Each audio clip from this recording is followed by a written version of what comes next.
के कुछ प्रतिनिधि वो धर्म को उतना नहीं मानते थे। अभी पार्टीशन की बात बीच में आई गई थी। जिन्ना साहब को देखिए, वो मलाबार हिल, हमारे बम्बई के मलाबार हिल में रहते थे, वहां मस्जिद का है उनको पता ही नहीं होगा। पाकिस्तान में गए होंगे पहली बार कायदे आजम बन के, तो उन्होंने लोगों को पूछा होगा, यार ये वजू क्या होता है, ये नमाज कैसे पढ़ते हैं। मैं ऐसा अंदाज कर रहा हूँ क्योंकि he was not religious at all, but he was communal. तो यहाँ फर्क समझ लीजिए, being communal and being religious is different. और यहाँ मैं दो रिलीजियस लोगों के नाम लेता हूँ, एक जिनका आज जन्मदिन है, मोहनदास करमचंद गांधी, उस समय के महानतम हिंदू, जो लिखते हैं, मैं एक सनातनी हिंदू हूं, अपने धर्म के लिए मैं अपनी जान तक दे सकता हूं, पर वो मेरा निजी मामला है। जहां तक इस देश का सवाल है जिसके बनने के लिए मैं संघर्ष कर रहा हूं, वो देश न आपके न मेरे धर्म द्वारा संचालित होगा।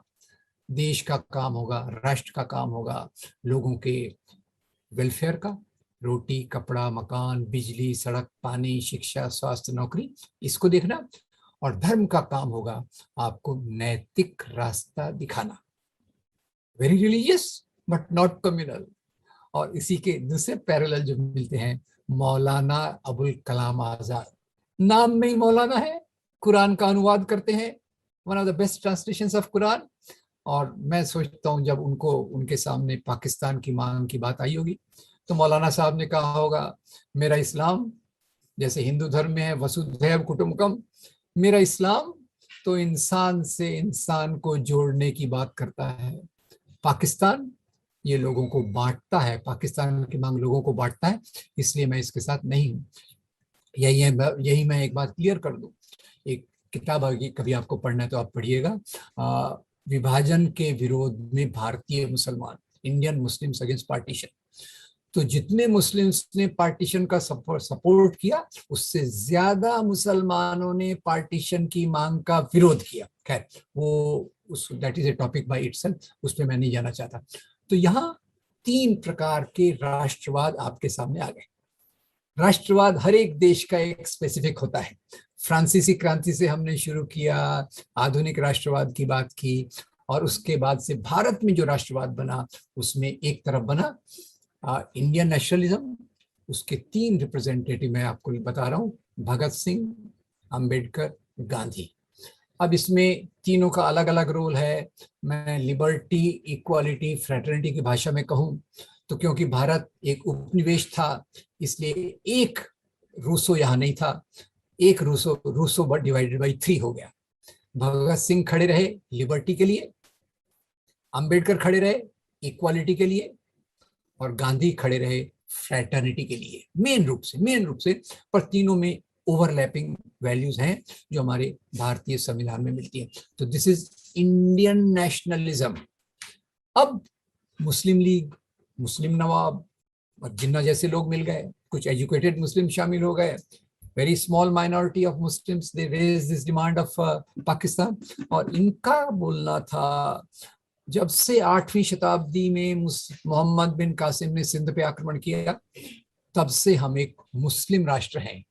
तो प्लीज नोट, उभरते वर्गों में जो बात था, उभरते वर्गों की जो बात हो रही है, उभरते वर्ग किसकी बात कर रहे हैं? समाज के परिवर्तन की। मुस्लिम लीग कहाँ ले जा रही है आपको? राजाशाही में। इसलिए मैंने शुरू में राजाशाही का आपको चरित्र बताने की कोशिश की। तो अपनी पहचान लेते हैं 8वीं शताब्दी के मोहम्मद बिन कासिम से, और कहते हैं कि जब से मोहम्मद बिन कासिम आया, हम मुसलमान एक अलग राष्ट्र के रूप में यहाँ हैं। अब एक गरीब मुसलमान को जो झाड़ू लगाता है, फैक्ट्री में काम करता है, उसको तो कोई फर्क नहीं पड़ता कि जिन्ना का राज रहे या नेहरू का राज रहे, उसको तो झाड़ू ही लगाना है। एक जो प्रोफेसर है या व्यापारी है, उसको भी कोई फर्क नहीं पड़ता। फर्क किसको पड़ता है हम देखेंगे। तो Muslim nationalism, first nationalism Indian nationalism, Bhagat Singh, Ambedkar, Gandhi. Second nationalism Muslim nationalism, led by Muslim Nawabs, then followed by some of the Muslim elite and communal elements who tried to join them. और तीसरा हिंदू नेशनलिज्म। हिंदू नेशनलिज्म, अब मुस्लिम league बनी 1906 में, पंजाब हिंदू सभा बनी 1909 में, और हिंदू महासभा बनी 1915 में।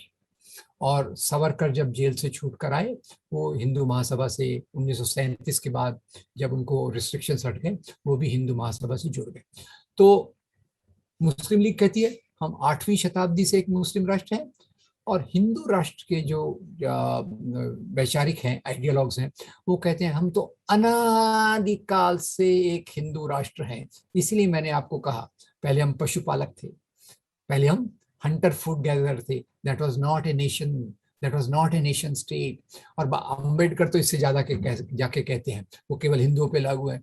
जहां कास्ट सिस्टम हो वहां एक नेशन नहीं हो सकता, कि there are something to be common.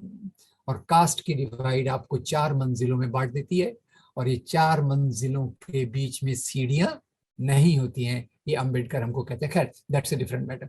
तो हिंदू नेशनलिज्म यहाँ आता है, और वो अनादिकाल से अपने आप को जोड़ता है, हिंदू राजाओं से जोड़ता है। उसमें खास तौर से फिर यहाँ से एक और प्रक्रिया चालू होती है